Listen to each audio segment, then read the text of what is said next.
ഇന്ന് തന്നെ ഡൗൺലോഡ് ചെയ്യൂ. കാണൂ നിങ്ങളുടെ ഫേവറേറ്റ് ഷോസ്. അതുകൊണ്ട് ഞാനൊരു തീരുമാനമെടുത്തു. ഞാനും എൻ്റെ കുടുംബവും ആത്മഹത്യ ചെയ്യുകയാണ്.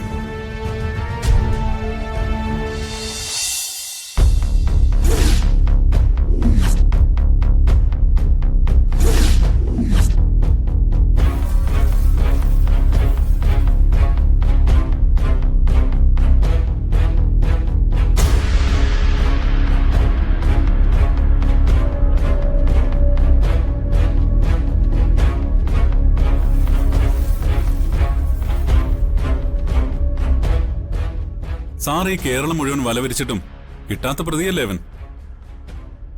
പക്ഷേ ഇവൻ എന്റെ വലയിൽ കുരുങ്ങി. ഇപ്പൊ എങ്ങനെയുണ്ട് സാറേ? സാറിന്റെ കേസ് അന്വേഷണത്തില് എന്റെ ചെറിയൊരു ഹെൽപ്പ്, അത്രേ ഞാൻ ഉദ്ദേശിച്ചോളൂ.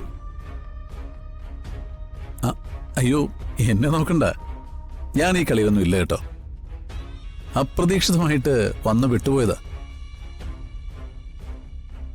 എന്താ വക്കീലേ, കോടതി മുറിയിൽ നിന്നും റോഡിലിറങ്ങി പരസ്യമായിട്ട് നിയമം കയ്യിലെടുത്ത് തുടങ്ങിയോ?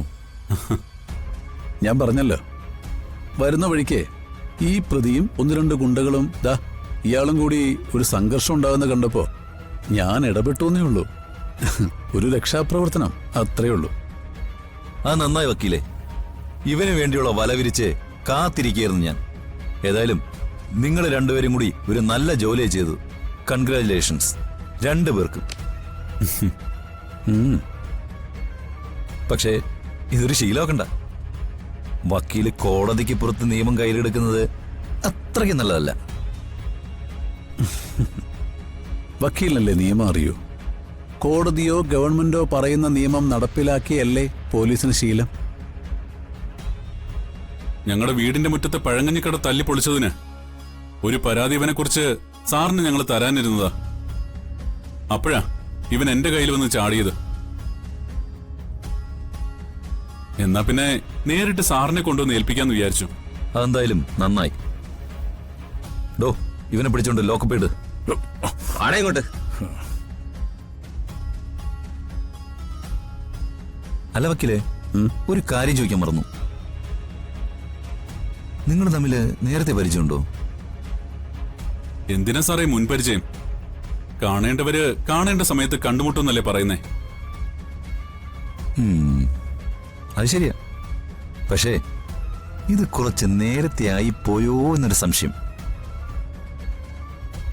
എങ്കിൽ പിന്നെ ഞാൻ ഇറങ്ങിക്കോട്ടെ, എനിക്ക് കുറച്ച് തിരക്കുണ്ട്.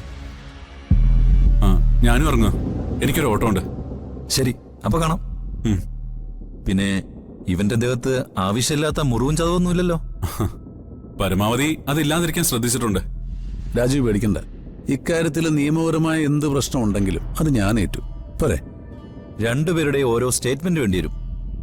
ഞാന് കോൺസ്റ്റബിളിനെ വിടാം. നോ പ്രോബ്ലം, വിളിച്ചാ മതി. അപ്പോ ശരി സാർ.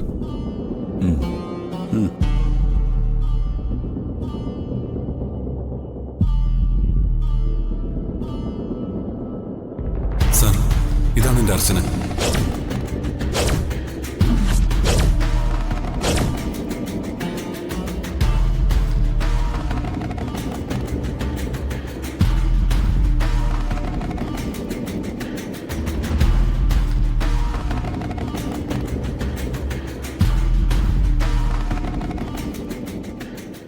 എന്താ സാറേ ആലോചിക്കുന്നേ? അവര് പറഞ്ഞേക്ക സാറ് വിശ്വസിച്ചോ? ഇല്ല.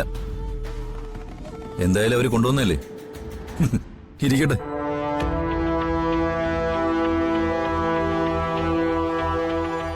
ഇന്ന് ഒരുത്തനെ രക്ഷിച്ചു, നാളെ ഒരുത്തിക്ക് വേണ്ടി ഇവന്മാര് പരസ്പരം അടിയുണ്ടാക്കുമ്പോ ഇവന്മാരെ രക്ഷിക്കാൻ ആര് വരും?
നാളെ എൻ്റെ മകളുടെ വിവാഹമാണ്. പക്ഷേ ഒരപ്പൻ എന്ന നിലയിൽ എൻ്റെ കടമ നിർവഹിക്കുന്നതിൽ ഞാൻ തോറ്റുപോയി. നാളെ മണവാട്ടിയുടെ വേഷത്തിൽ കല്യാണം മുടങ്ങി എൻ്റെ മകൾ കർത്താവിൻ്റെ മുമ്പിൽ സങ്കടപ്പെട്ട് നിൽക്കുന്നത് കാണാൻ എനിക്ക് വയ്യ.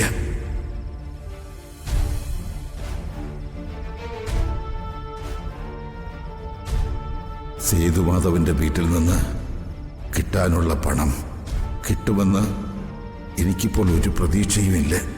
ഒരു സഹായത്തിന് വേണ്ടി ആശ്രയിച്ചവരെല്ലാം എന്നെ ഉപേക്ഷിച്ചു.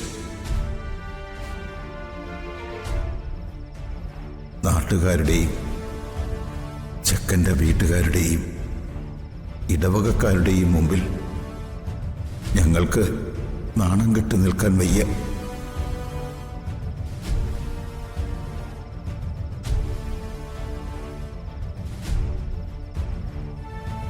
അതുകൊണ്ട് ഞാനൊരു തീരുമാനമെടുത്തു.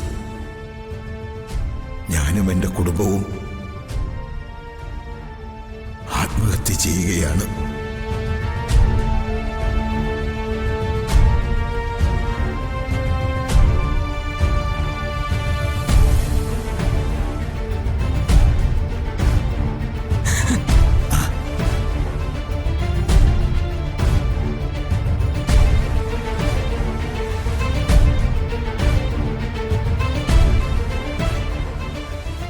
നിനക്ക് പേടിയുണ്ടോ? ഇല്ല. നിങ്ങളുടെ ഒരു തീരുമാനവും ഇന്ന് വരെ ഞാൻ എതിർത്തിട്ടില്ലല്ലോ.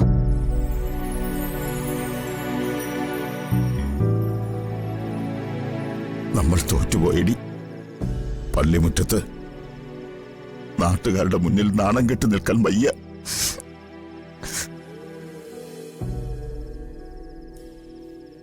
ലിസയോട് നീ പറഞ്ഞോ? ഇല്ല, കുട്ടികൾ ആരോടും ഞാനൊന്നും പറഞ്ഞിട്ടില്ല. ലിസമോള് അപ്പന്റെ വാക്ക് കേൾക്കാൻ തയ്യാറാ. അപ്പന്റെ അഭിമാനം തന്നെ അവക്ക് വലുത്.